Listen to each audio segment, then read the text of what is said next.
really excited about. So there's two things going on. If you're familiar with TED, which is, sharing ideas around the world, translated all different kinds of things. And I've been a TEDster for since 2002, and a couple of different initiatives. So one thing is something called TED Circles, which are just informal groups that meet, they watch a video together, and they talk about it once a month. And so it's kind of like an idea is shared and spread around the world. You can have a choice of videos, you can do your own video or whatever.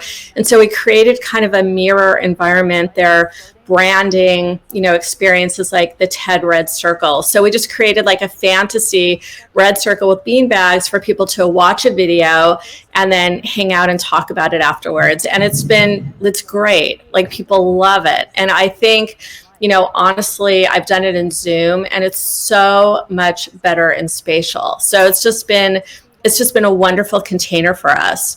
And then something else is that we did the first launch or premiere. Sarah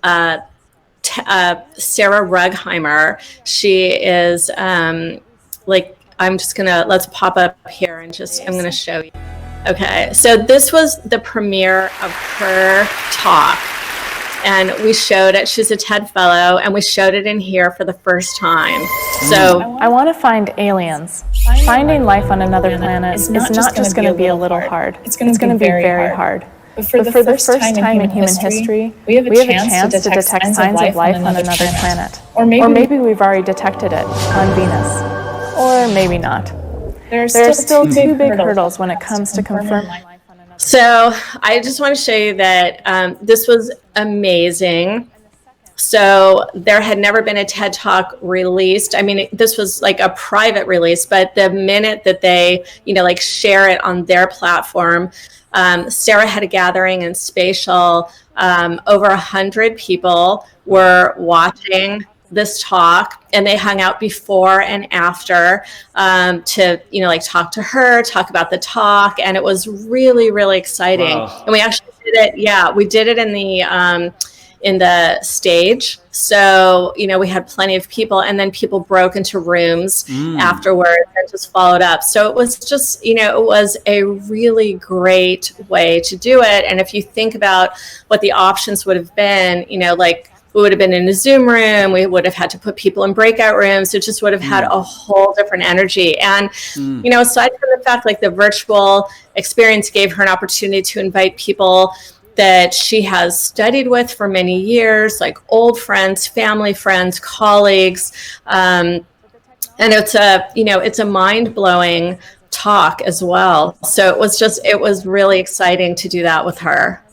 Sounds very interesting. Is it possible to see recording from the conference or from the TED Talk? Well, this TED Talk is on their main site, so anyone can access it now. So we did this as like a release party, the talk happens, and then it takes them a little while sometimes to put it up on their platform.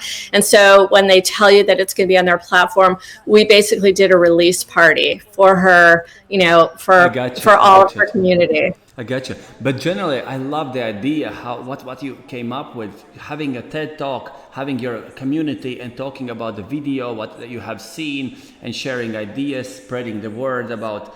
It's very useful idea, and I hope, guys who is listening us and watching us, you will grab ideas for your teams, for your company, so you have successful events as well going on. But Deborah, can you tell me, how did you came up with this idea about the TED Talks? Well, as I mentioned, I've been going to TED for many years. I'm a big fan of this kind of, if you want to call it like lifelong learning or curiosity, or just kind of, energized way of just thinking about different things and continuously learning things and having your typical ideas, challenged or blown away, or just, hear from voices that you don't normally hear of. So I just, from a personal standpoint, it feeds my own head.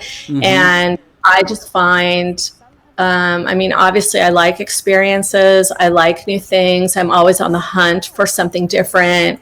I have a trend sensitivity. And I'm always interested in how people change, or what makes people change, or, you know, why I like change. And some other people are slower to adopt. And so I'm just always looking at those things. And they've created a formula, obviously, that people trust and are open to receive these ideas. And so I just thought that TED Circles is a really wonderful way to kind of help people pattern, creating a community that begins to explore these ideas together. And I just think that in general, people use experts to get to some place they want to be, or they begin to explore because of friends. I've found that like those, or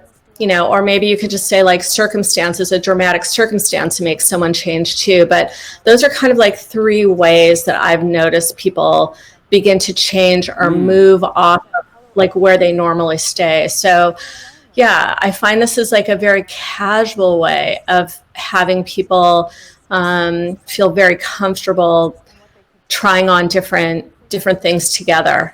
And learning from others, really learning from others. And Deborah, as you mentioned, you're a big fan of TED Talks because it helps you to grow as a person, which is, I totally agree with you. I love TED Talks as well. Really nice stuff. But do you have like monthly meetings now regards TED Talks and SpatialChat? Yeah. Yes.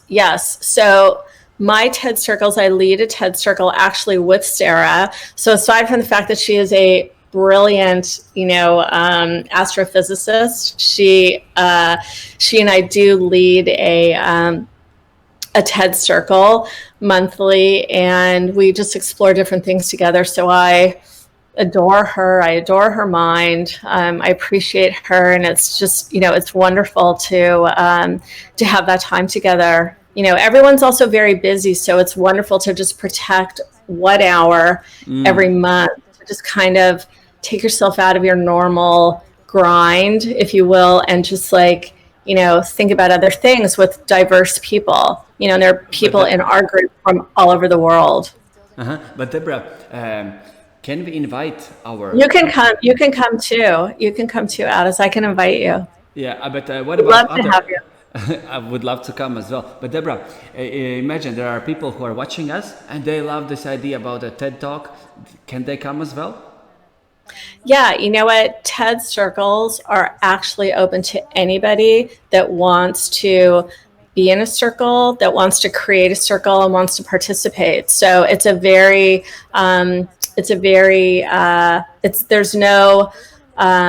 no barrier to entry. So if you're interested, like you could start a TED Circle, like you just have to sign up and, commit to doing it. And then you find your people, or there's a calendar where you can join circles that are open circles that are looking for people that could be curious and want to participate. Nice. Okay, tell me, I am a new participant. I would like to sign up. What I need to do? You could go to TED.com, and I believe that you can look for TED Circles, and everything will be explained there. Okay, what I will do, I will add this, what you mentioned earlier, I will add below in a video description. So if somebody would like to join this TED Talk Circles, guys, please follow the link below, and then you probably will meet Deborah as well. Yes? So yeah, I will say that most of the circles are not yet using spatial. So I believe I may be the only circle thus far using spatial, but I hope that, it takes on like wildfire, because as you can see, I'm a big fan of it, and I think it's very wonderful as an environment. Deborah, I really appreciate that you are saying that, and I really appreciate you sharing your case study with the TED Talk. It's fantastic. It's something unique, and I really love it. Thank you very much for that. You're so welcome, Addis. Thanks for creating a very cool, creative platform. I will pass that to our dev guys so they know and they really appreciate. Deborah, I really appreciate for your time, and probably I will see you in the TED Talk then. Yeah, look for my TED Talk. Definitely I will. Thank you very much for your time. I will see you around. Thanks, Addis. Okay. See you. Yeah, bye-bye. Bye.